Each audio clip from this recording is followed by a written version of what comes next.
Go up.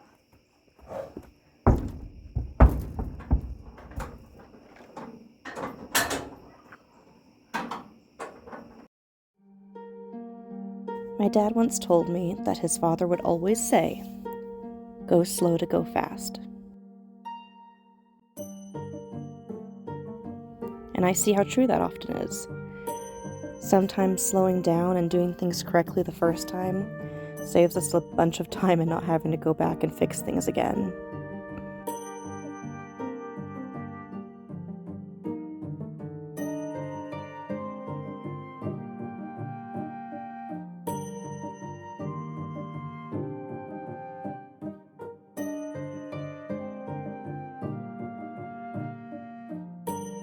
I did not grow up a patient person. In fact, even now at times the topic of patience still makes me inwardly cringe. But just because it's something I don't always like doesn't mean it's something I don't need. As many of you know, this has been a challenging year for me, but I also consider it a growing year. Unfortunately, the growth I've been working towards has been a long time coming, and I've had to exercise patience this year, more than I've had to in a very long time. It's a good reminder. We have all heard all good things come to those who wait, but recently I found a quote I feel like fits this year for me a bit better. Patience is not simply the ability to wait, it's how we behave while we're waiting.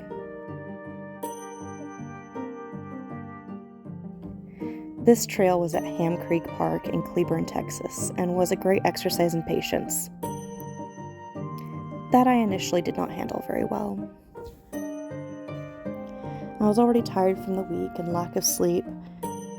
I was worried about what we might encounter as we were continually warned about copperheads by the park staff. And I had no idea what the trails would actually be like, as I'd never been here before. I wasn't proud of my attitude in the beginning, and I had a hard time putting my adventure cap on, as Sarah said, and enjoying the first half of the trail. I walked fiddle on the ground about half the way because parts of the trail were too dense or the branches too low. It was actually part of the plan to do so. As you saw, I wore running shoes and wanted to do a little hand walking, as Sarah was also hand walking her yearling pony, Mara.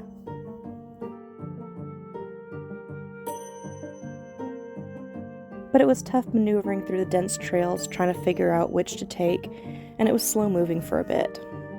Though looking back, it would have been a mess if we didn't take our time and move vines and branches out of the way carefully, as we did. It felt like we took way too much time doing it initially.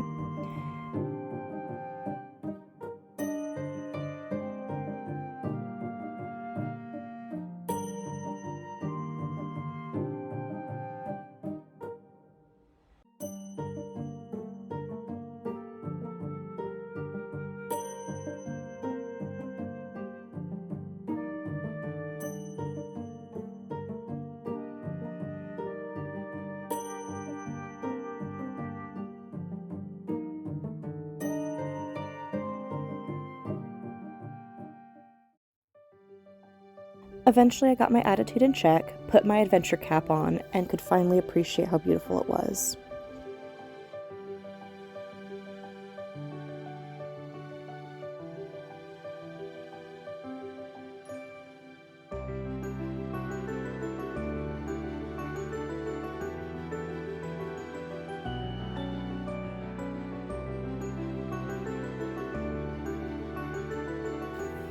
The light shining through the leaves was my favorite, and I found myself feeling a lot more patient as I weaved in and around the same trees and bushes I was frustrated with before.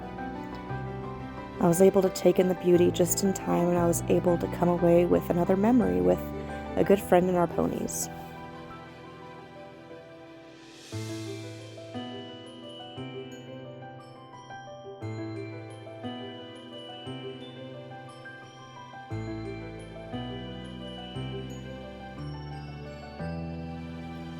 My fears were luckily for nothing this trip, as the copperheads were nowhere in sight, along with everything and everyone else. With the exception of this cute speedboat and the family enjoying a beautiful Sunday morning, there was no one to be seen and nothing but the sound of our crunching feet working our way through the brush.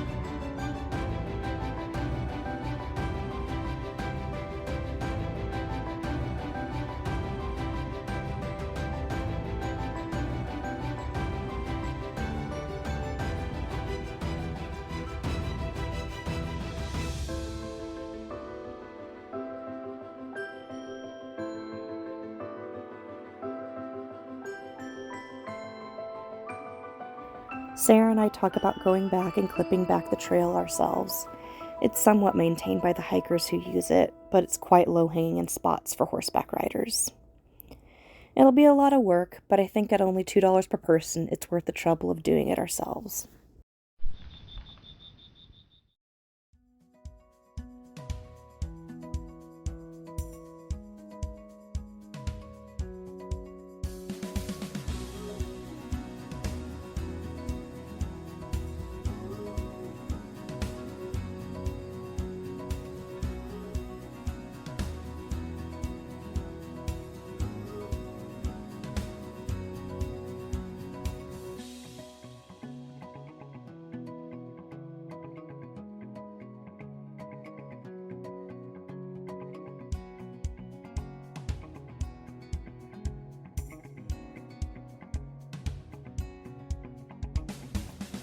At the end of the hike and ride, as I like to call it, we came back without incident, and we both got to expose our ponies to something new.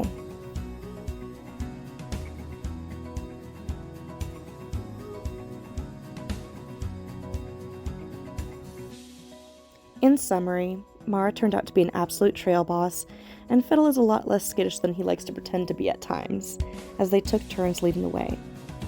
They impressed both of us, and we talked at length after the ride about how proud we are of them.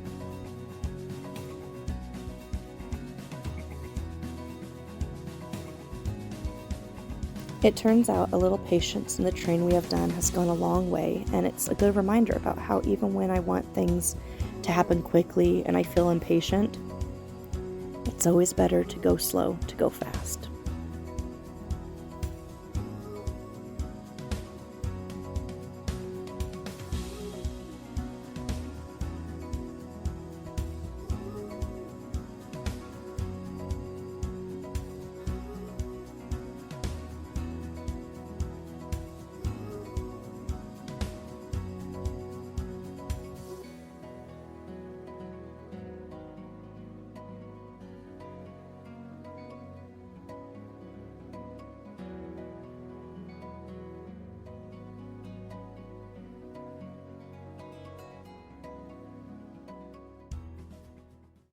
Oh, good job.